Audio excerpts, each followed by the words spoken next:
cost of real-time analysis. You can really help a lot of people. The next presenter from France is Adrian Sadaka, representing Timescope.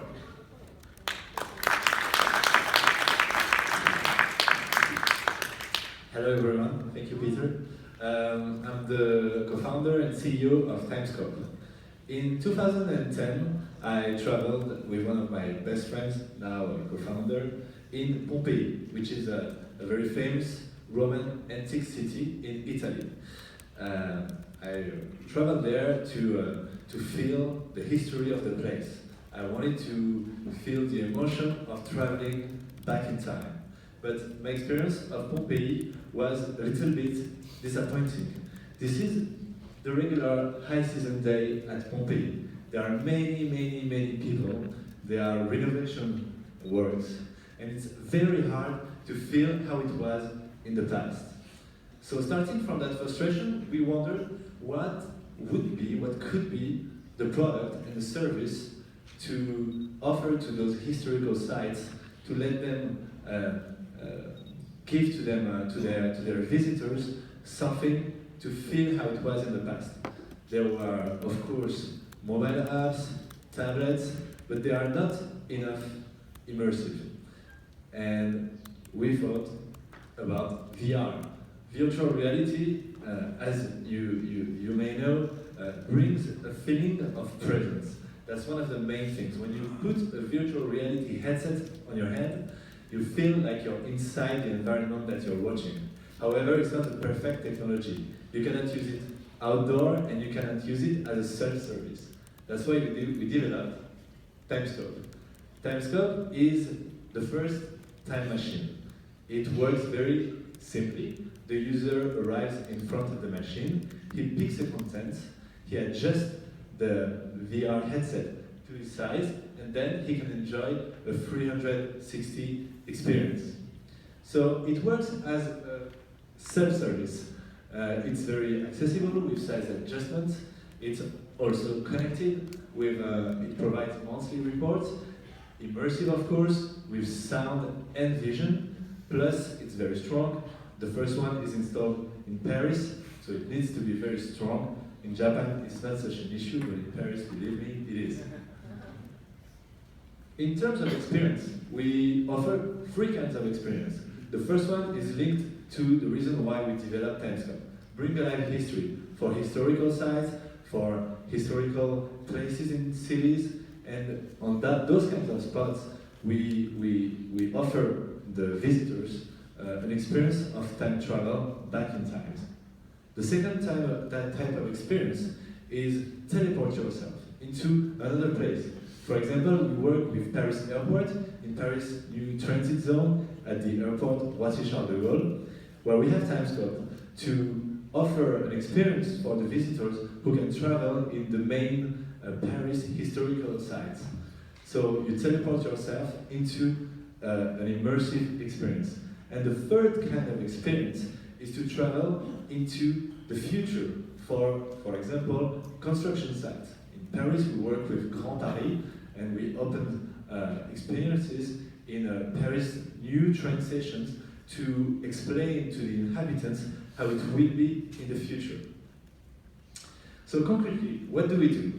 The first thing, we do the content. 3D historical content.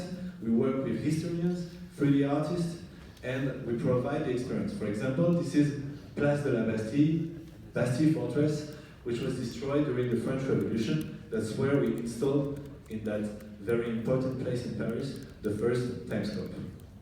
Second kind of experience of content, it's 360 augmented tour. Third kind of experience is projection. And what really makes us special is the hardware.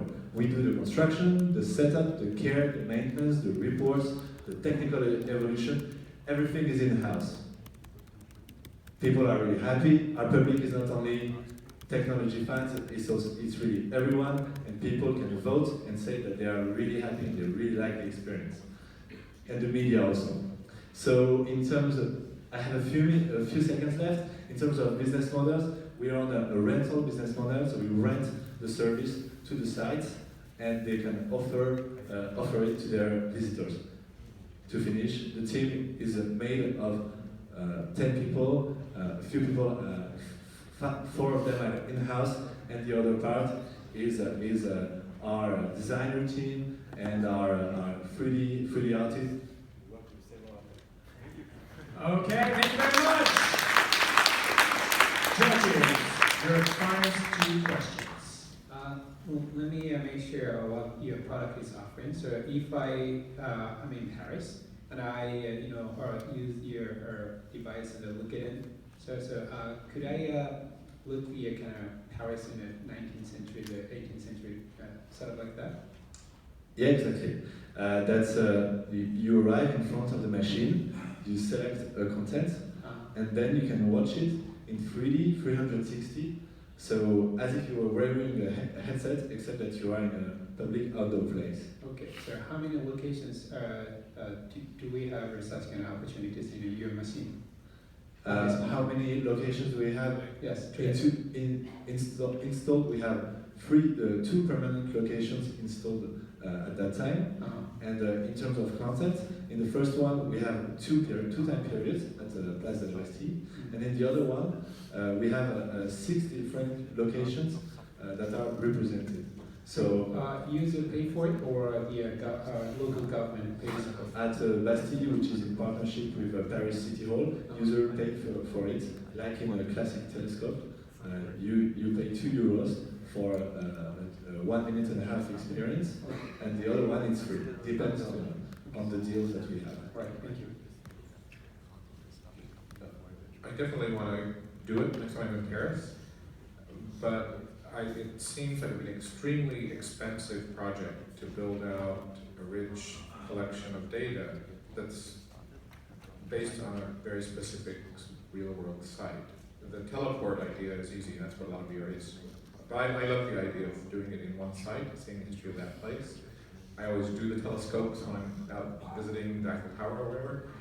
But how can you make the business model work for the cost of really fully developing the experience on the site if you've just got 1 or 2 or 3 machines at €2 per guest to ultimately return the rent on the machines? That's a very good question. Thank you for asking. Indeed, the historical spots installations are the most expensive one because we have research in order to produce the content. So on those models, we are on a B2B actually model where we rent to the City Hall of Paris, for example, the machine. We produce for them the content, so they pay us, and then they can cover part of their cost thanks to putting payment system. So your main real sponsor would be ministries of culture, local city governments, tourist bureaus, places like that would sponsor the content creation to improve the tourist experience for visitors to this. Yes, indeed. Those are our clients. Okay, thank you very much. Timescope. So VR is still looking for its proper medium, and that's definitely a unique application. Our next presenter